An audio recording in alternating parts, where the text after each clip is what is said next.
तो जैसे कि आपने देखे 21 तारीख को आपके सामने ये सीजीएल का नोटिफिकेशन आ चुका है। तो आप लोग इसमें देखेंगे कि अभी की कितना इसमें क्या परिवर्तन हुआ, क्या चेंजेज हुआ, क्या वही पैटर्न है कि पैटर्न को चेंज भी किया गया। सारी बातें अपन करते हैं इसमें। यहाँ पे जैसे कि आपने देख लिया कि नोटिफिकेशन क्या हुआ, आउट हो चुका है।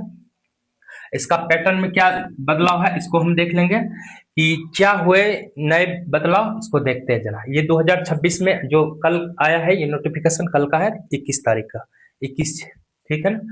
इसमें अगर देखते हैं तो इसमें टोटल अगर पोस्ट का बात किया जाए, अगर इसमें टोटल पोस्ट का बात किया जाए तो ये 12,256 पोस्ट है। कितना है? 12,256 टोटल पोस्ट है। ठीक है, इसमें कोई दिक्कत नहीं है, अच्छा पोस्ट है। और ये यही नहीं, पिछले के मुताबिक ठीक ठाक पोस्ट है, और इसमें भी इंक्रीज होगा, धीरे धीरे इंक्रीज करेगा। ठीक है ना, अच्छा लेवल का पेपर होता है एसएससी में। अगर देखा जाए तो अच्छा लेवल का ये सीजीएल जो होता है, ये अच्छा लेवल का होता है ना, पोस्ट होता है। ठीक है ना, यहाँ से बड़ा बड़ा अधिकारी बनता है। ठीक है ना, अच्छा अच्छा अधिकारी, इनकम टैक्स ऑफिसर सब बनता है यहीं से। इसमें देखना होगा क्या क्या चेंजेज हुआ, कब इसका फॉर्म भरा गया। देखिए यहाँ पे साफ साफ भाषा में कहा गया है 21 तारीख को इसने क्या किया, फॉर्म। यहाँ पे अगर देखा जाए तो ऑनलाइन फॉर्म जो होगा वो क्या होगा, 21 तारीख से इसका स्टार्ट होगा। 21/5/2026 से चल के, और ये 22/6 अगले महीना, यानी अगले महीना 22 तारीख तक इसका फॉर्म का लास्ट डेट जो देखा जाए तो ये 22 तारीख तक इसका फॉर्म चलेगा। ठीक है ना, अंतिम लास्ट डेट होगा इसका 22 तारीख, 22/6/2026 को। ठीक है ना, और इसमें अगर देखा जाए तो करेक्शन करने का भी टाइम दिया गया ना। इसमें करेक्शन करने का मतलब होता है कि अगर कोई इशू आ गया आपके फॉर्म में कि नाम में गलती हो गया है, कोई भी चीज में, डेट ऑफ बर्थ कुछ भी गलती हो गया, उसको आप कैसे ठीक कर सकते हैं, तो उसके लिए अलग से टाइम निकलता है, डेट निकलता है। वो डेट हो 29/6/2026, यानी कि 29 तारीख को इसका करेक्शन का डेट दिया गया है ना। 29 तारीख को इसका करेक्शन का डेट दिया गया, ये भी आप देख लेंगे। तो टोटल पोस्ट कितना है, 12,256 है।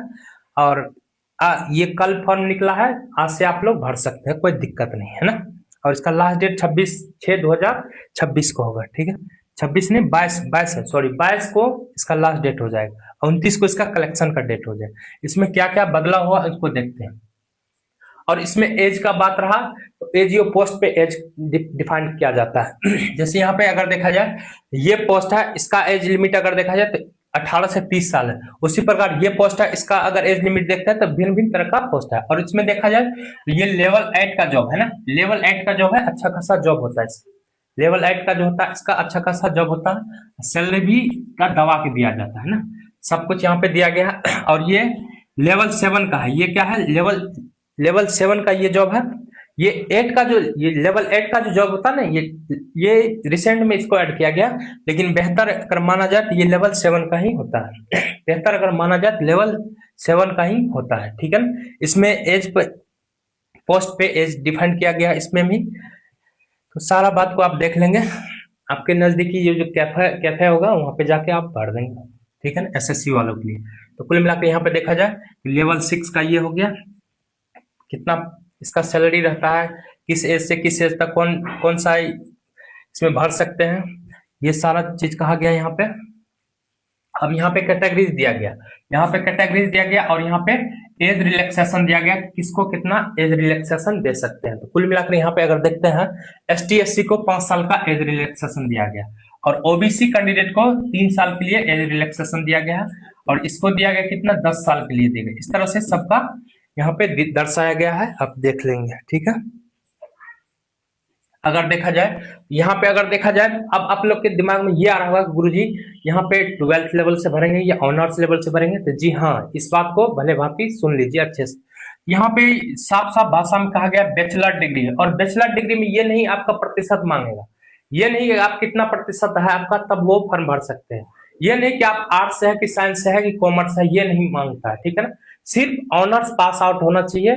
अगर अपियरिंग में है तो अपेयरिंग में है, लेकिन अपेयरिंग में रहने के बाद अगर आपके हाथों में इतना तक में अगर मार्कशीट नहीं आ जाता है तो आप नहीं भरेंगे। ठीक है ना, डेट भी सबमिट कर दिया कि इतना तक में आपके हाथों में, अगर अपेयरिंग में है तो इतना तक में आपके हाथों में मार्कशीट आ जाना चाहिए ऑनर्स का, तब इसको फिल कर सकते हैं ना।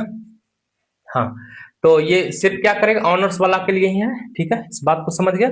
ऑनर्स में ये नहीं दिया गया है कि आर्ट्स है, साइंस है, कॉमर्स है, ये नहीं, सब भर सकते हैं ऑनर्स में, ठीक है, सिर्फ ऑनर्स पास आउट होना चाहिए, ठीक है।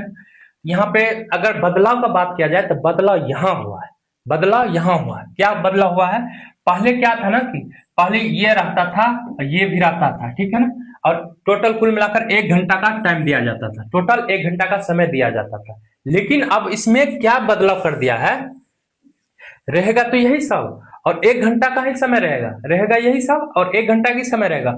एक क्वेश्चन 2 नंबर का होता है, एक क्वेश्चन 2 नंबर का होता है, जिसमें अगर रीजनिंग देखा जाए तो 25 मार्क्स का है, एक क्वेश्चन 2 नंबर का तो 50 हो जाएगा। अगर जनरल अवेयरनेस देखा जाए तो कितने का, 25 का है।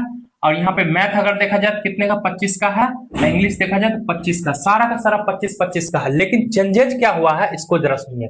चेंज यही हुआ है कि आपको इसमें भी यहाँ पे साफ साफ लिखा गया 15 मिनट, 15 मिनट आपको इसमें फिक्स कर दिया कि 15 मिनट ही इसमें लगेगा, 15 मिनट ही देगा, 15 मिनट से ज्यादा नहीं है। टोटल 1 घंटा का पेपर होगा, उसमें 15 मिनट ही आपको देना होगा। फिक्स कर दिया कि 15 मिनट में अगर हो गया तो भी सही है, नहीं हुआ तो भी सही है, 15 मिनट बाद वो क्या हो जाएगा, सबमिट हो जाएगा, ठीक है। इसमें भी वही 15 मिनट दिया गया, 15 मिनट 15 मिनट। लेकिन पहले ऐसा नहीं था, पहले ये था कि रीजनिंग से बचा के मैथ में दे दीजिए, मैथ से बचा के जीके में, जीके से बचा के, इस तरह से करते थे ना। लेकिन अब वो फिक्स कर दिया गया ना, अब वो फिक्स कर दिया गया कि गुरुजी अब आपको अगर जीके में 15 मिनट मिला तो अब खाली जीके में ही दे सकते हैं, अब वो बाहर नहीं दे सकते हैं कि जीके का बचा के मैथ में दे देते, वो पहले रूल था, यहीं पे चेंज किया गया ना। तो यहाँ पे 15-15 मिनट हर एक सब्जेक्ट में दिया गया, ठीक है, इस बात को समझे। और ये सेशन 1 है ना, ये सेशन 1 है, इसमें भी क्या किया है ना, तैयारी तैयारी है ना, हाँ तैयारी 2 है ना, यहाँ तैयारी 2 दिया गया, टेरी 1 टेरी 2 दिया। यहाँ पे सेशन 1 में, अगर टेरी 2 में सेशन 1 में देखा जाए तो इसमें भी वही बदलाव किया। 1 घंटा है, 1 घंटा में हमें 2 सब्जेक्ट को नस्तेनाबूद कर रहा होता है, एक मैथमेटिक्स को और एक रीजनिंग, रीजनिंग को है ना। हाँ, तो इसमें भी 30-30 क्वेश्चन होता है और 3 मार्क का होता है, 30-30 क्वेश्चन होता है, 3 मार्क का होता है। इसमें भी 1 घंटा हमें मिलता है, 1 घंटा मिलता है। इसमें भी वही चीज फिक्स कर दिया है कि 30 मिनट में आप रीजनिंग को ही सिर्फ देखेंगे, फिर सबमिट होगा, फिर 30 मिनट में आप क्या करेंगे, फिर मैथ को ही देखेंगे। ऐसा नहीं कि रीजनिंग का टाइम बचा के मैथ में दे देंगे, अब मैथ का टाइम बचा के रीजनिंग में दे देंगे, ऐसा नहीं, ये फिक्स कर दिया, यही बदलाव हुआ है, बस हो गया है ना, तो यही बदलाव हुआ है दोस्त। तो कुल मिलाकर आप लोग समझ गए होंगे। तो आज या कल जो भी हो, अभी लंबा टाइम है, तो साइबर कैफे के पास जाना है, इसको फिल कर देना है जो एसएससी का तैयारी करना चाहते हैं।